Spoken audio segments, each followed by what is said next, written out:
welcome back to the channel. In today's video, we're going to be checking out two of the most anticipated action figures of this year for me, that being none other than the all-new McFarlane Toys Justice League 2021 Steppenwolf and Darkside. I've been super excited to review these two figures for you guys, as in my opinion, the Steppenwolf is by far one of the best DC Multiverse figures that we've gotten from McFarlane so far. But before we get into the video, of course, both of them do include a collector's card with stills from the movie, which is really awesome, especially where that Darkside is concerned. You can see it looks fantastic.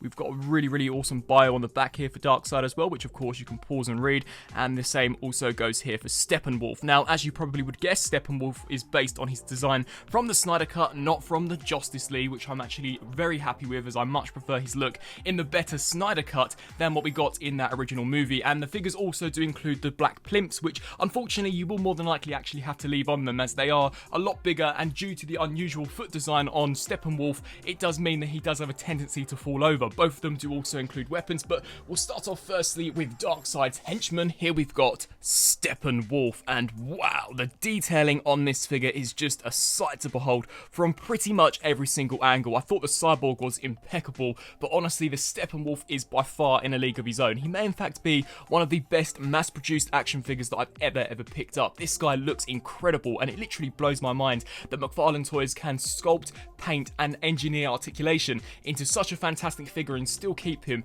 at a reasonably good price point. Now granted, these are a little more expensive when in comparison to some of the other figures, but these are more in the 8/9 inch range when in comparison to the regular 7-inch scale, so of course they're going to warrant a little more of a heftier price point, but I definitely think that you are getting a lot for your money here. You can see that as far as that head sculpt is concerned, it literally looks as if though it's jumped directly out of the movie. It looks absolutely incredible. The face sculpt really is remarkable. Unfortunately, it does appear as if though I've got a slight moulding defect, as one part of his face does appear to stick out a little more than this part, but that's just a minor critique. Otherwise, it looks impeccable. The paintwork for the eyes and the mouth look really awesome, and the antlers as well have got all of these various different spikes going off them, much like the rest of the body, which honestly I just think looks incredible. An incredibly reflective tint to it as well, much like we saw in the film. You can see here on the back some impeccable sculpt work, really amazing attention to detail on these figures. You can see here for the torso, we've got all of his armor attachments. I do actually hope they do an unarmored version of this guy, as of course that was also a look we saw him sport in the movie. You can see here for the arms, really nice musculature detail, but we've once again got all of those different spikes protruding off him, and the hand design is just so freaky, but so awesome. You can see all the fingernails picked out in a very nice looking black paint. We've got the silver here on the back of the hand, an amazing amount of detail here on the other side, and the axe actually looks incredible. So you can see the axe, from what I can tell, has been cast out of the metallic grey plastic, and then has got some nice silver highlights applied over the top, almost like dry brushing, I guess you could say. But this has been detailed so well. It's actually quite difficult to insert this into the hand, so maybe you'll have to try the boiling hot water method as I did, but I think it looks super cool. And you can see here for the skirt piece, we've got some really nice weathering detailing on that, really awesome sculpt work, and the same can also be said here for the thighs, the back of the figure, the lower section. You can see the unusual nature here to the back, which honestly I didn't even notice in the movie that he had these pieces coming off the back of his legs. And you can see here for the feet, they are very unusual. He's just literally got 2 toes, so when in comparison to the very broad upper body, those tiny feet aren't necessarily going to hold him up all that well. I have actually had him standing on his own, but more than likely he's going to topple over, hence why I do display him with the display base. Now, articulation for Steppenwolf is pretty decent, although it's not as good as I expected. So we do get a ball joint here at the head, which can look up and down, as well as tilt side to side, so that's a good range of motion, as well as of course look left to right. We get ball joints here for the arms, so we do get a slight butterfly joint, although it is mainly just supposed to hinge out to the sides and then of course rotate the full 360. We do get a very stiff bicep rotation, as well as a single joint here at the elbow, allowing him to bend roughly, I would say, to 90. I wish we could have gotten a better range of motion, but due to the nature of the armor, I guess that probably would have restricted it and maybe would have broken up the sculpt if they had decided to incorporate a double joint. We do get a wrist rotation, as well as a hinge joint going in and out. We get an upper diaphragm rotation, which is absolutely fantastic, as well as of course a waist rotation, and when you utilize both of them, you are definitely able to get Steppenwolf into some very dynamic poses. The legs can kick forwards that far, as well as can kick back to about that far. Of course, he can do the split. We also do get a rotation here at the upper thigh. Single joint here for the knee, which once again I wish was a double joint, but you can see the thick nature to the back of the thigh probably would have restricted that anyhow.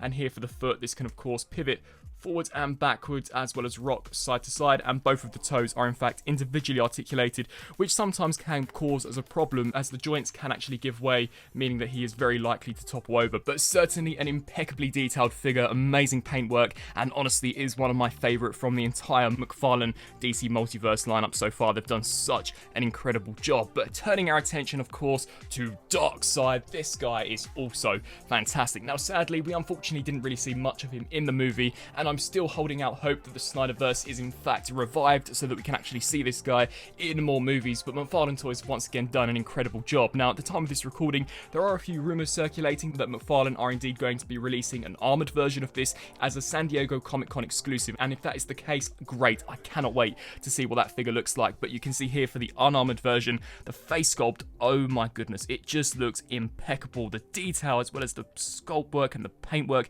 everything about this looks super awesome. You can see the attention to detail there for the actual eyes is so cool. You can see we've got this additional blue piece applied over the top in order to give you that helmeted look. We've got some armor here on the back. You can see the detailing for the spine as well as all of the muscles on his back, as well as here for the bicep. I love the darker wash just to pick out some of the sharper details of the sculpt. We've got what I believe is the Omega insignia actually embedded in his chest. So we've got a caved rib cage here for Darkside, but I actually think that looks super cool. You can see here some awesome detail. Initially, I thought I was going to have a problem with this particular cut upon seeing some of the promo images, but in hand, this looks a lot better. You can see for the biceps, the armor here, the fingers, everything just looks so cool. Of course, we do get, I guess, this staff, trident-esque type of weapon. It's been made out of a very pliable piece of plastic, so it's not as rigid as the likes of Steppenwolf and some of the other accessories that we've gotten in the line. So you can see warpage is definitely more than likely, but the sculpt work on this too, for an accessory which honestly we don't really get a great look of in the movie, I think looks absolutely awesome. You can see here for the skirt, really nice attention to detail, multi-layers as well, which I think all looks fantastic. A very nice metallic blue. And then as we turn our attention here, we've got some additional armor attached to the thigh, as well as a really nice skin texture detail. And then, of course, we've got the shin and the boot armor. Honestly, this guy looks absolutely fantastic and actually posed alongside some of the other Justice League figures, which I'll be sure to shoot some pictures and show in this review. He just looks like a formidable foe and really awesome character. As far as his articulation is concerned, he can look up slightly, he can look down, which is, of course, the main range that you're going to want, as he'd be looking down upon his minions. We can see he can look left to right, as well as sort of tilt side to side. Much like Steppenwolf, his arms are also on ball joints, so we get a very limited range as far as a butterfly is concerned, although they can ratchet out to the sides to quite a good extent. Of course, rotate the full 360. Rotation here at the bicep. Unlike Steppenwolf, he does in fact have a double jointed elbow, which is awesome. We also do get a rotation here at the wrist, as well as a hinge joint. We get an upper diaphragm rotation, which is fantastic, as well as a lower waist joint. And then here for the legs, these can kick forwards that far, although the skirt, despite it being pliable, does slightly restrict this due to the bunchy nature here at the top. We also do get a rotation here at the thigh, a single joint here at the knee, so you can see that can bend roughly to 90. And finally for the foot, much like all of these figures, it can pivot forwards and backwards, rock side to side, and we also do get a toe tilt. So overall, much like Steppenwolf, Darkside is fantastic. He looks awesome, just like the movie, and he also poses impeccably well. And here for a very quick comparison, we've got both Darkside and Steppenwolf compared to some of the previous figures that we've already reviewed over on the channel, such as Cyborg, Superman, and Batman, and you can definitely see that these two figures are significantly larger than, of course, the more standard humanoid type characters, as they really should be, and I actually think the scale works impeccably well. Now, of course, as mentioned before, we don't really get to see Darkside all that much in the movie, and I don't believe he's actually ever paired alongside the Justice League, but we definitely see Steppenwolf amongst some of the team members, and I think this is certainly the scale that we saw in the movie, and don't they just all look fantastic? So next up, of course, we've got Aquaman and Flash, and then we'll just about be done with this Justice League McFarlane 2021 range. And so, some final thoughts here for both Darkside and Steppenwolf. If you haven't guessed already from this review, and much like my previous Justice League figure reviews, I think these two are fantastic, especially where that Steppenwolf is concerned. I've stated throughout this review that I think Steppenwolf is probably one of the best DC Multiverse figures that McFarlane have ever produced. So for those who perhaps only want to pick one figure up from this line, I would definitely recommend Steppenwolf, as he looks fantastic, and despite the articulation not being as good as some of the other figures in the range, you can see that you still are able to pull off a lot of dynamic poses. The figure is incredibly bulky, the paint and the sculpt work just is mesmerizing, and he looks exactly how he did in the movie. I also think the Darkside looks incredible, really good articulation on that figure, and of course a really awesome design, a design that I actually hope we can once again see someday on the silver screen. I would love to know down in the comment section below what you guys think of these two figures. Do you think they are in fact the best DC Multiverse figures that McFarlane Toys have ever created? Do you think they are the best out of this Justice League subline? Or do you think that perhaps I'm praising them a little too much? I really hope that you enjoyed this video, and of course stay tuned for the final review, which will be that of Flash and Aquaman. I thank you all so much for watching, and until my next review, I'll see you then. Thanks for watching.